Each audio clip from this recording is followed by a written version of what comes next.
한국 교회가 문제가 참 많다 이런 이야기를 저도 하고 여러분도 아마 들었을 것입니다. 실제 보여지는 여러 가지 대형 교회의 그런 이야기들 속에 마음의 아픔들이 있습니다.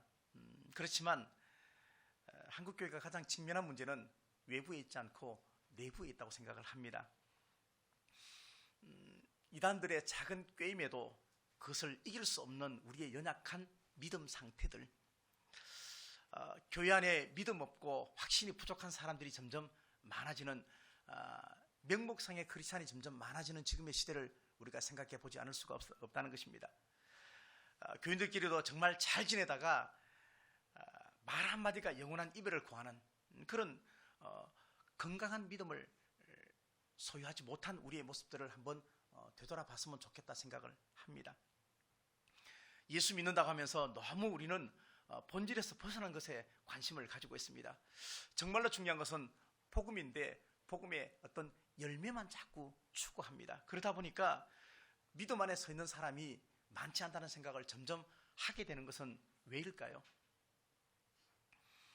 데이비드 웰즈는 이것을 가지고 이렇게 말했습니다. 성경 문맹 시대라고 말했습니다. 성경 문맹 시대. 교회를 다 다니고 10년, 20년 예수를 다 믿었지만 마치 글자를 모르는 사람과 같이 신앙생활을 하고 있다 해서 성경 문맹 시대 그렇게 말했습니다.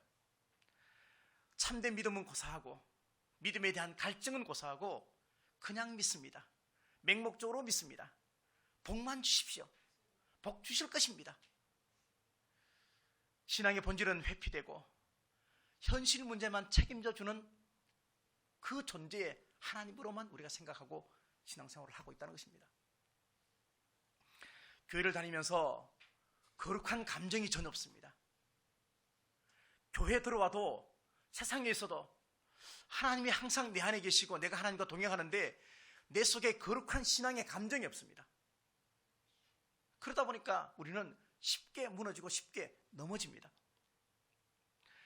참된 믿음과 신앙은 내 안에 거룩한 감정이 살아있는가? 누군가 기도하고 누군가 찬양을 하고 예배를 드릴 때 그것이 정말로 내 속에 신앙의 감정을 터치하고 성령께서 나를 주장하시는 것을 내가 인식하면서 내 속에 거룩한 감정이 있어야 되는데 그것을 무시하고 회피하고 즐겨하지 않습니다. 우리가 하나님을 전심으로 구하고 찾으면 하나님은 나를 만나주신다고 약속해 줬습니다. 건강할 때 지금 하나님을 전심으로 찾고 구해야 합니다. 근데 그것이 점점 없어지면 하나님께서는 아픈 마음을 가지고 여러분 각자에게 하나님을 진심으로 찾고 구하는 상황을 만들어 가십니다. 결국은 내가 아파서 하나님을 찾게끔 만드십니다. 원래 그것은 하나님의 뜻이 아닙니다. 그래서 고난을 가지고 변장된 축복이다 그렇게 이야기하는 것입니다. 거룩한 감정이 무엇입니까? 베드로전서 1장 8절 말씀 보니까 이런 말씀이 있습니다. 예수를 너희가 보지 못하였으니 예수를 너희가 보지 못하였으나 사랑하는도다. 이것이 거룩한 감정이에요. 여러분 가운데 예수님을 본 사람이 있습니까? 2000년 전에 누가 예수님 봤습니까? 십자가 위에서 우리의 죄 때문에 성량 제물 되신 그 예수님을 본 사람이 누가 있습니까? 아무도 없습니다. 근데 아무도 본 사람이 없음에도 불구하고 그분을 사랑하는 것, 그게 거룩한 감정이고 그게 진짜 신앙입니다. 풍랑이 일고 바람 불어도 흔들리지 않는 것은 이 거룩한 감정 때문에 그렇습니다. 고난 속에서 기뻐할 수 있는 것은 거룩한 감정 때문에 그렇습니다. 이 거룩한 감정은 이렇게 마무리를 합니다. 1장 8절 후반절에 이제도 보지 못하나 믿고 말할 수 없는 영광스러운 즐거움으로 기뻐한다 그렇게 말하고 있습니다. 예수님을 전혀 보지 못했지만 만나지 못했지만 내 안에 기도를 그렇게 했지만 혹시 응답이 더디고 없을지라도 그럼에도 불구하고 하나님의 영광을 위해서 내가 참고 기뻐하는 그 삶이 진짜 거룩한 삶이란 얘기예요. 성도들을 섬기면서 마음속에 늘 이런 마음이 왜 들지 않겠습니까? 왜 말씀 듣고 예배를 드리는데 바뀌지 않을까? 회의가 어디 한두 번 들었겠습니까? 근데 그 중에 하나가 이런 이유 때문입니다. 말씀을 들을 때 신앙의 감정이 그 말씀의 영향을 받지 않는다는 거예요. 말씀을 하고 기도를 하고 예배를 드려도 그것이 내 신앙의 감정에 터치할 수 없도록 내가 내 스스로 마음의 문을 닫고 있는 거예요. 예배 참석하고 기도하고 찬양하고 그러면 기분 좋아지고 안심이 되기도 하지만, 근데 말씀이 내 신앙을 움직이게 되는데, 내 마음을 움직이게 되는데 그렇게 되지 않는다는 것입니다. 예를 들면 거룩한 감정이 있으면, 거룩한 은혜가 있으면 마치 열이 나고 그리고 빛이 나는 것과 똑같습니다. 근데 그럼에도 불구하고 너무 멀리 있어서 또는 너무 두꺼운 옷을 입어서 그 빛과 열이 효과를 다 발휘하지 못하는 거예요. 우리는 신앙생활하면서 늘 이런 질문을 해야 됩니다. 나는 경건한 사람이 되어가고 있는가? 점점 경건한 사람이 되어가고 있는가? 덕을 끼치는 칭찬받는 어른이 되어가고 있는가? 교회 다니면서 5년, 10년, 20년 그러면 어른입니다. 1만 시간의 법칙을 적용해도 그 사람은 이미 생활의 달인이 되어야 됩니다. 그럼에도 불구하고 우리는 여전히 하나님에 대해서 둔감하고 하나님을 내 삶 속에서 살아내지 못하는 연약함이 우리 가운데 있다는 것입니다. 말씀을 아무리 들어도 왜 변화가 되지 않을까? 가슴으로 듣지 않고 머리로만 듣기 때문에 그렇습니다. 말씀을 듣고 지적인 희열을 느낍니다. 오늘 말씀 참 좋아. 나에게 주시는 말씀이야. 그렇게 하지만 믿음으로 말씀을 듣지 않고 지식으로만 듣기 때문에 거룩한 감정이 생기지가 않습니다. 왜 또 변하지 않을까요? 신앙은 잘하고 성화의 길을 걸어가야 되는데 너무 가슴으로만 말씀을 듣기 때문에 그렇습니다. 말씀을 들으면서 울고 아멘하고 기뻐하고 참 좋은데 이것이 나한테 거룩한 감정이 되어야 되는데 그렇지 않으면 단지 감정만 남으면 안 되는 거예요. 코카콜라 사장이었던 로버트 우드러프는 그렇게 말했죠. 내 혈관에는 피가 흐르는 것이 아니고 코카콜라가 흐른다. 아무도 증명해 볼 수 없는 사실이지만 그렇게 말을 했습니다. 그 한 가지 일에 자기가 미쳤다는 것이죠. 사도 바울도 예수 그리스도에게 미쳤다고 그랬습니다. 제가 그랬잖아요. 정말로 미쳐야 미친다 그랬잖아요.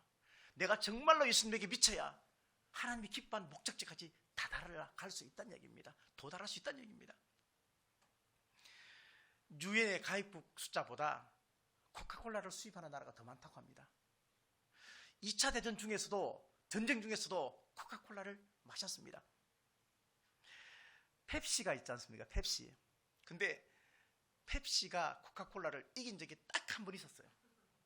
1979년에 슈퍼마켓에서 한 번 이긴 후에 지금까지 약 130년 동안 한 번도 1등을 내준 적이 없습니다. 코카콜라가.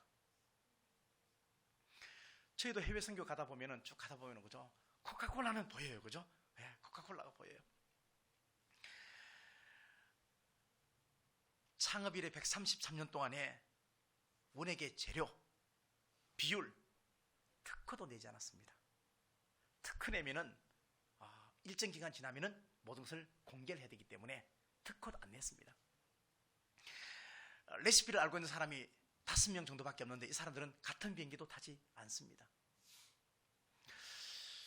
철저한 자기 관리를 합니다. 코카콜라의 병을 한번 생각해 보십시오. 병이든 아니면 플라스틱이든 그 곡선을 그대로 따라갑니다. 거기 안에 자기들의 철학을 담는 것입니다. 사상을 담는 것입니다. 글자 하나를 보십시오. 요즘같이 얼마나 글자에 폰트가 많은지 알 수 없습니다. 그럼에도 불구하고 코카콜라는 그 필기체, 그 글씨체를 그대로 사용하면서 그 속에 자신의 의지를, 신념을 담고 있습니다. 정체성입니다. 그리스도인의 정체성은 말씀대로 살아내는 것입니다. 하나님의 말씀을 듣고 하나님의 말씀을 보았고 하나님을 만났고 교회를 다니면 하나님 말씀을 내 속에서 담아내서 그것을 다시 한번 또 아웃풋해서 살아내야 합니다. 그것 아니면 정체성 없습니다. 크리스찬 아닙니다. 어떤 무당이 강신무입니다. 한 번 구슬하면 3천만 원 정도 받습니다. 세다 그죠? 강신무는 작두에 올라가서 이제 하는 것이죠. 강신무가 있고 습등무가 있는데 이 강신무가 교회 다니는 사람 또는 하나님하고 기싸움을 한번 하고 싶었어요. 그래서 교회를 갔습니다. 가서 자기는 딱 보면 안 돼요. 저 목사님 설교가 정말 그런지 아닌지, 아니면 성령 충만한지, 뭐 자기는 강신무기 때문에 어쨌든 귀신의 지배를 받고 있기 때문에 자기도 영이다 생각하기 때문에 딱 보면 안다는 거지. 교회 갔어요. 갔는데 그날 이 무당이 하나님의 은혜를 받아버렸네. 그래가지고 마음속에 이 교회를 다녀야 되겠다 하는 생각이 들었어요. 그래서 이제는 다시는 내가 구슬하지 않고 교회를 다니겠다 그렇게 생각하면서 목사님하고 상담을 하는데, 다시는 내가 무당을 하지 않고 목사님 교회에 제가 다니기로 결정을 했습니다. 당장 무당을 그만두겠습니다. 근데 한 가지 고민이 있어요. 이미 예약해 놓은 곳은 어떻게 할까요? 3천만 원 받는 강신무기 때문에 이미 예약 환자가 쭉 있는 거예요. 성금을 다 받았어요. 이걸 어떻게 할까? 그렇게 상담을 하는 거예요. 여러분 같으면 어떻게 하시겠습니까? 그만둔다 1번, 그만둔다 2명, 그만둔다 3명. 목사님이 그 얘기를 딱 듣고 그래요? 그러면 기도해 봅시다 그랬어요. 그리고 며칠 뒤에 불러서 그냥 구슬하십시오 이러는 거예요. 이 무당이 깜짝 놀라가지고, 아니 목사님 당장 그만두라고 말씀하셔야죠, 왜 이걸 하라고 그럽니까? 하나님한테 지혜를 구했더니만도 하나님이 나한테 이런 음성을 주셨어요. 가서 구슬하십시오. 하시고 난 다음에 다 하고, 그러면서 돈을 주면서 이렇게 이야기하라는 거죠. 이제 저 무당 안 합니다. 이제 저 교회 다니겠습니다. 제가 굿을 하기는 했지만 그 굿은 아무런 소용이 없습니다. 그러면서 내가 한 굿은 가짜입니다. 진짜는 하나님밖에 없습니다. 요 말만 하라는 거예요. 성금을 받은 걸 돌려주고 그 다음에 굿을 하지 않는 것보다 더 지혜로운 성령의 지혜는 뭐냐면, 굿을 하고 내가 한 게 전부 다 가짜다, 자기를 커밍아웃 하는 게 훨씬 더 성령의 지혜라는 거예요. 돈도 다 돌려줬잖아요. 성령은 예수님을 대언하는 영입니다. 다시 말하면 성령을 통해서 우리가 예수님을 알 수 있습니다. 반대로 말하면 성령이 내 안에 있는 것을 아는 것도 성령을 통해서 알 수 있습니다. 말씀의 약속을 통해서 알 수 있습니다. 내가 죄를 짓는 것도 성령을 통해서 죄인 줄 깨닫게 되어집니다. 성령은 하나님의 깊은 것까지 통달하는 지혜를 우리에게 허락하십니다. 그래서 성경은 항상 우리에게 성령 받아라, 성령 충만하라 그렇게 말씀하십니다. 내가 성령 받기를, 충만하기를 바라는 것보다 더 예수님은 우리가 성령 충만하기를 원하고 계십니다. 성령은 힘이고 능력입니다. 경제학자인 피터 드러그 박사는 이렇게 말씀했습니다. 이런 말을 했습니다. 우리는 10분 후보다 10분 후와 그리고 10년 후를 동시에 생각해야 된다. 자, 이 말을 자세히 한번 곱씹어 보십시오. 10분 후하고 10년 후를 동시에 생각할 수 있어야 된다. 우리는 이 이야기는 뭐냐면, 우리 인생이 항상 현재 상태에 머물러 있는 것도 아니고요, 우리의 삶의 끝이 내일이고 모레고 10년이고 20년 뒤가 아닌 것을 현재와 당겨서 우리가 생각을 해보란 이야기예요. 제가 늘 하는 이야기 중에 하나가 그겁니다. 시간은 우리 것이 아니다. 그래서 시간을 우리가 잘 사용해야 한다. 특별히 시간을 밀도 있게 잘 사용해야 한다. 그것이 하나님을 기쁘시게 하는 것이다. 그렇게 말했습니다. 우리가 내일을 생각하면요, 다음을 생각하면 우리는 오늘을 건강하게 살아야 하는 목적을 가질 수가 있습니다. 그래서 우리가 여러 가지 오늘을 충실하게 사는 것입니다. 성령께서 장래일을 생각나게 하시고 그 장래일은 구원의 관점에서 생명과 평강을 우리에게 허락하시는 언약입니다. 마찬가지입니다. 그 언약은 하나님의 말씀 안에 있습니다. 파스칼은 우리에게 너희는 생각하는 갈대다 그렇게 말했습니다. 생각도 하나님이 지켜주지 아니하시면 그 생각도 좋은 생각이 있고 나쁜 생각이 있다는 얘기입니다. 오늘 5절, 6절, 7절 말씀에 육신을 따르는 자는 육신의 일을, 영을 따르는 자는 영의 일을 생각하나니 육신의 생각은 사망이요 영의 생각은 생명과 평안이다 그렇게 말합니다. 육신의 생각은 하나님과 원수가 되나니 이는 하나님의 법에 굴복하지 아니할 뿐 아니고 할 수도 없다 말했습니다. 내 생각이 육신을 향해 쫓아가면은 브레이크가 절대 없다는 얘기입니다. 내 안에 거룩한 감정이 있고 내 안에 하나님이 살아계시고 내 안에 예수 그리스도가 살아있어야 그것이 브레이크가 되어서 그 생각을, 사망으로 향해서 가는 생각을 막을 수 있고 정지할 수 있지. 내 안에 거룩한 감정이 없으면 그것이 안 된다는 얘기입니다. 삶을 가만히 생각해 보면요, 생각의 결과예요. 자, 생각과 생각이 모아져 가지고 사상이 돼요. 사상들이 다 모아져서 결국은 우리의 삶을 이끌어가는 동력이 된다는 얘기입니다. 그래서 생각은 사탄의 집중 공격의 대상입니다. 사탄이 우리에게 주는 생각 중에 첫 번째가 뭐냐면 하나님의 살아계심을, 하나님의 선하심을, 하나님의 전능하심을, 하나님의 무소부지하심을 의심하게 만드는 겁니다. 야, 기도 그렇게 했는데 기도 응답된 거 있냐? 너 그렇게 열심히 산다고 사는데 너 지난날 죄 졌잖아. 죄책감 속에서 계속해서 하나님의 선하심을 의심하도록 만드는 거예요. 하나님의 살아계심을 의심하도록 만드는 거예요. 그래서 또다시 우리를 죄를 짓게 만드는 것이 육신의 생각이에요. 그게 사탄의 전략입니다. 그래서 히브리서 3장 1절 말씀에 예수를 깊이 생각하라. 예수를 깊이 생각하라. 깊이 생각한다는 게 뭘까요? 행동으로 옮길 수 있을 때까지 그 예수님을 마음속에 묵상하라는 얘기예요. 생각으로만 그치지 말라는 얘기예요. 우리 가운데 나쁜 생각 잘 안 해요. 다 잘 되기를 바라요. 좋은 생각 다 품고 있어요. 착하게 살려 그래요. 근데 그것이 내 생활 속에서 믿음으로 살아내어질 때까지 깊이 묵상하는 것이 진짜 예수님을 생각하는 거, 그거 진짜 예수님 믿는 거란 얘기예요. 우리 남자 형제들은 당구를 친다. 그러면 딱 밤에 누우면 천장이 뭐로 봅니까? 그죠? 하루 종일 돈만 생각하고 돈 쫓아가다 보면요, 길 가다가 노란색 종이가 하나 떨어지면 5만 원짜리 좀 착하고 버뜩 줬는데요. 사람은 생각하는 것에 따라 가지고 우리의 삶을 그렇게 이끌려가는 거예요. 내가 이끌고 가는 것이 아니고 이끌려간다는 거예요. 그래서 바울은 고린도후서 10장 5절 말씀에서 모든 생각을 바로잡아 그리스도에게 복종하게 하라 그렇게 말합니다. 내 생각을 바르게 할 수 있는 방법은 그리스도에게 복종하는 길 외에는 없다는 얘기입니다. 생각을 막을 수는 없지만 필터해야 합니다. 생각의 인풋을, 들어오는 생각을 내가 관용한다고 허락하지 말고 필터로 다 걸러야 된다는 얘기예요. 입술의 파수꾼도 세워야 되지만 생각의 파수꾼도 세워야 한다는 얘기합니다. 그래서 생각을 사로잡아서 그리스도에게 복종하게끔 하라 그렇게 이야기를 합니다.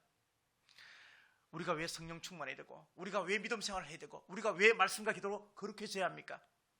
말씀과 기도는 생각을 여과할 수 있는 필터이기 때문에 그렇습니다. 내가 하나님 말씀에 무장되어 있고 내가 기도 생활을 많이 하면 나쁜 생각이 나를 침범하지 않습니다. 아니, 생각이 온다 해도 내 머리에 둥지를 틀지 않게끔 내가 막는다는 얘기예요. 필터가 있다는 얘기예요. 말씀과 기도가 필터란 얘기예요.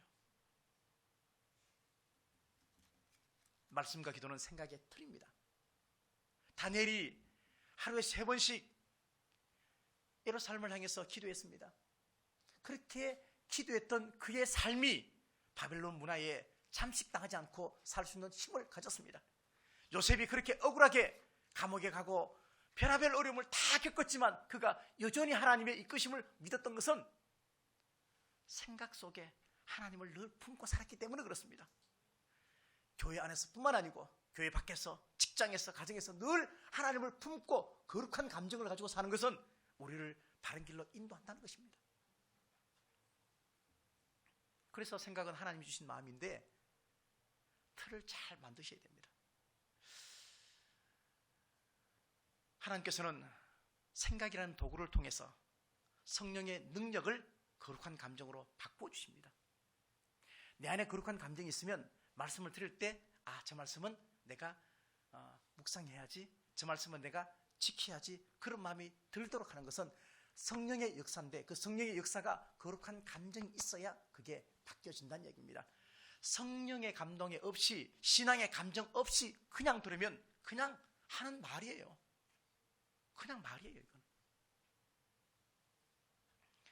생각을 지나치게 오버하면 이것을 가지고 교만하다, 그렇게 말합니다. 생각을 지나치게 낮게 가지면, 아래쪽을 향하면 열등감이라고 이야기합니다. 이것은 교만과 열등감은 동전의 양면과 똑같습니다. 근데 이것은 항상 비교를 통해서 나옵니다. 비교는 사소한 것부터 시작해서 큰 것까지 다 연결되어 있습니다. 사람이 어느 만큼 비교를 잘하느냐. 차를 몰고 가다 보면 쭉 차가 밀리는데 가다 보면은 이 차선보다 옆에 차선이 더 빨리 빠지는 것 같아. 이런 마음까지도 다 비교를 통해서. 마트에 계산하러 갔는데 줄이 쭉 서 있어. 내가 좀 짧다고 생각하는 줄에 서잖아. 대부분이요. 긴 줄에 절대 안 서요. 짧다고 했는데 옆에 사람이 막 이렇게 계산을 빨리빨리 나가면은 그 계산원이 미워지는 거야. 내가 있는 계산원은 별로 빨리 안 하고 왜 저렇게 일을 느리게 하지? 이런 마음이 드는, 그게 인간의 죄성이라는 얘기예요. 비교를 통해서 나오는 거예요. 절대 비교하시면 안 돼. 우리가 예수님을 믿고 고백하는 그 순간부터 내가 나를 바라보는 시각도 달라져야 되고, 나는 쓰레기 인생이 아니고 하나님의 거룩한 창조의 형성물이고요. 이웃을 바라봤을 때도 그는 약한 존재, 아니 믿음을 줄 수는 없겠지만 사랑해주고 믿어주는 존재로 되어야 한다는 것입니다. 왜? 하나님이 우리를 믿어주기 때문에 그렇습니다. 성령을 생각하면 자연스럽게 우리는 방언, 예언, 꿈, 이런 것 생각을 자꾸 합니다. 근데 이것은 성령의 열매 가운데, 성령의 은사 가운데 한 부분이지 전체가 결코 아닙니다. 영도 바르게 잘 분별해야 됩니다. 그 영도, 성령도 하나님의 말씀의 지배 속에 있다는 것입니다.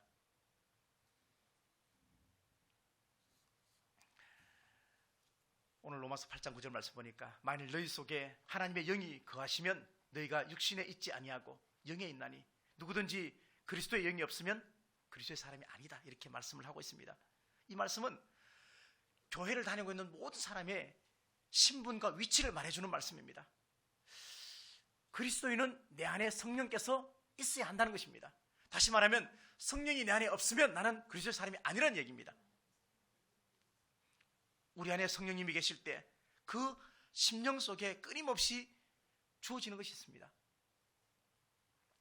내 안에 성령이 계시고 내가 하나님을 믿고 성령 하나님 앞에 기도하면 내 안에 끊임없이 주어지는 것이 있는데, 그게 뭐냐면 도덕적인 본성입니다. 다른 말하면 착한 겁니다. 예수 믿는 사람은 착해야 돼요. 한 대 때려도 맞을 줄 알아야 돼요. 그렇게 말하면 그런 게 성경에 어디 있어요? 있어요. 오른뺨 때리면 왼뺨을 돌려대라 그랬어요. 우리한테 도덕적인 본성이 있어야 됩니다. 우리 마음에 감동을 주고 감사가 생각나고 마음에 평안을 주고 회복해서 내가 바르게 살아야지, 이런 마음이 다 일어나는 것은 거룩한 생각과 함께 도덕적인 본성이 우리에게 주는 겁니다. 올바름을 향해서 나아가도록 하는 도덕적인 양심이 우리한테 작용하는 것입니다. 성령께서 이런 마음을 기뻐하십니다. 마귀가 우리한테 열심히 신앙생활을 해야지, 야 너 교회 빠지면 안 돼, 교회 가야지, 이런 마음을 마귀가 절대 주지 않습니다.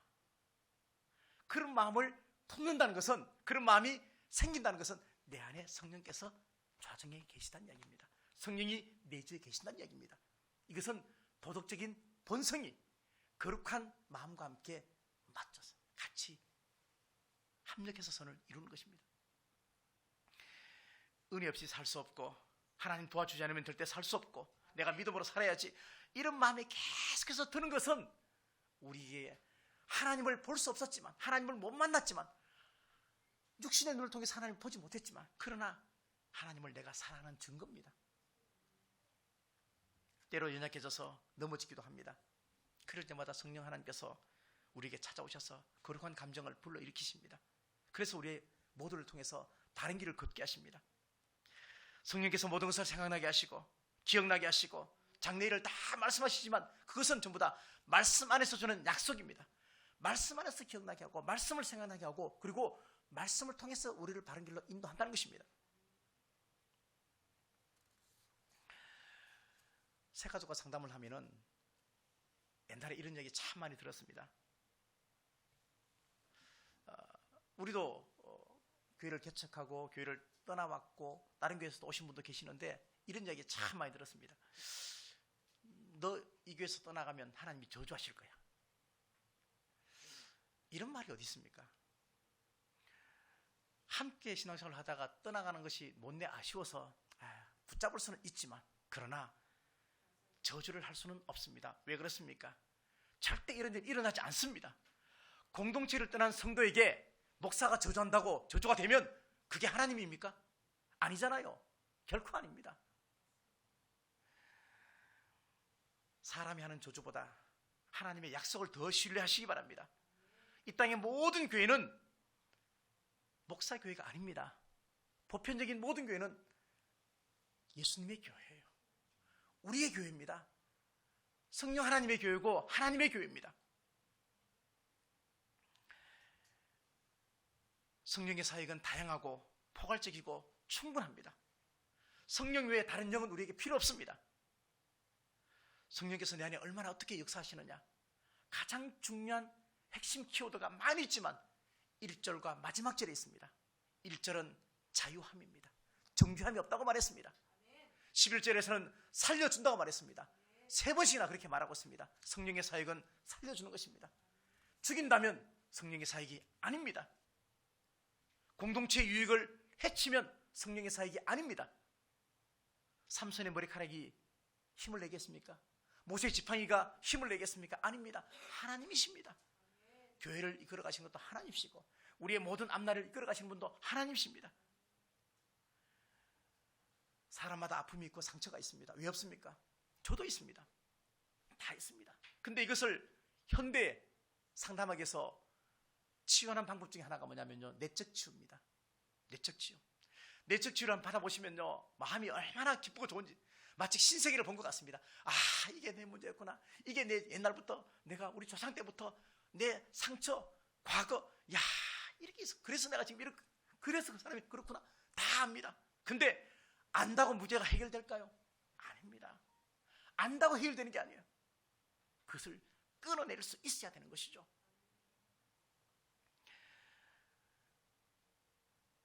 종의 영을 받은 사람과 아들의 영을 받은 사람은 다릅니다. 다시 말하면 종의 영을 받았으면 언제까지나 과거의 상처, 그 상처가 현재 삶을 붙들고 압박하면서 살게 합니다.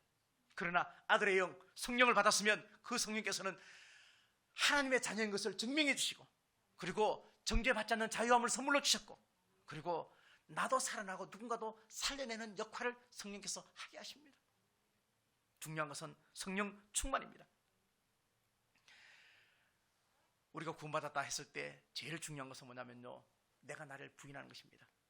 내 존재를 하나님 앞에 딱 서게 했을 때 정말 나는 구원받을 수 없는 초라한 인생, 연약한 인생, 다시는 구원받을 수 없는 전적인 타락한 존재인 것을 내가 스스로 알게 되어지는 것입니다.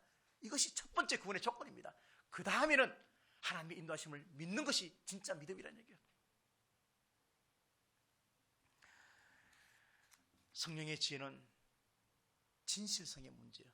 진심의 문제예요. 진심으로 다가오지 않으면 절대 공감대가 형성되지 않습니다. 한때 연예인 누드가 상당히 유행했습니다. 연예인들이 막 누드 사진 찍고 사진 화 보내고 막 그랬습니다. 지금도 그러고 있습니다. 많은 사람들이. 한 배우가 일본군 위안부 누드를 촬영했습니다. 이거 신문에 났던 이야기입니다. 그래서 일본군 위안부가 그 고문당했던 현장에 가서 거기서 누드 사진을 찍고 그 다음에 또 다른 곳에 옮겨서 찍고 이렇게 해서 했습니다. 여러 가지 어떤 각본을 짜서 그렇게 했습니다. 계획 속에 했습니다. 수익금은 위안부 피해자 할머니에게 전달하겠다. 그렇게 해서 화보집을 찍었는데 여론의 파장이 너무 컸습니다. 이 연예인은 연예인 생명까지 끝날 뻔했습니다. 1999년 영국에서는 달력 속의 여인들, 그래서 아줌마들이 누드 달력을 만들었습니다. 백혈병을 앓은 남편을 잃은 미망인을 돕기 위해서, 그리고 백혈병 연구 기금을 모으기 위해서 시골의 평범한 아줌마들이 누드 달력을 찍었습니다. 근데 앞에 연예인이 했던 그 위안부를 위해서 했던 그 화보에는 많은 사람이 댓글을 달아서 나쁘게 말했고, 뒤에 이 누드 달력에는 모든 사람이 다 오히려 칭찬했습니다. 무엇 때문일까요? 진실성의 문제예요. 사람은 진심이 통해야 되고 진심은 받아주셔야 돼요. 하나님의 모든 말씀은 다 진심이에요. 우리가 행복하기를 바라고 우리가 건강하기를 바라는 정말로 진짜 진심이에요. 이걸 안 받아주면 안 되는 거예요. 연예인 배우는 단 한 번도 일본 대사관 앞에 가본 적이 없고 위안부 할머니를 한 번도 만난 적이 없습니다. 그럼에도 불구하고 이 수익금을 가지고 위안부 할머니에게 주겠다고 말했는데 누가 이 말에 공감을 할 수가 있습니까? 진실성이 없는 거예요. 우리의 삶이 드라마 다 같이 가지 않아도 괜찮습니다. 우리 삶이 쩍찍한 여러 가지 많은 것이 없어도 괜찮습니다. 정말로 중요한 것은 성령의 음성을 듣고 진실함 속에 내가 살아가면 됩니다. 거룩한 감정을 가지고. 그래서 항상 우리는 하나님의 말씀에, 자, 이거 왜 그런지 생각해 봐요. 잠 깨우려고 그래요. 잠 깨우려고.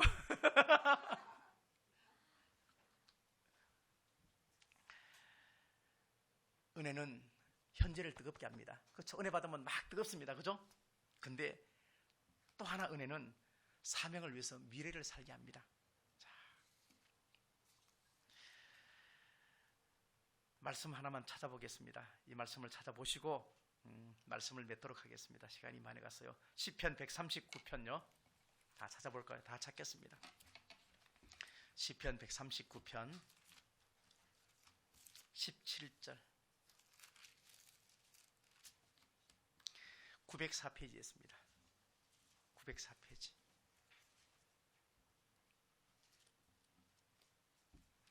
(904페이지는) 시편 139편 17절. 다 찾았으면 앞에 있습니다. 같이 읽겠습니다. 자, 같이 읽겠습니다. 자, 잠깐 아직 못 찾으신 분이 계시는데 이 말씀은 다 좀 찾겠습니다. 같이 읽겠습니다. 시작.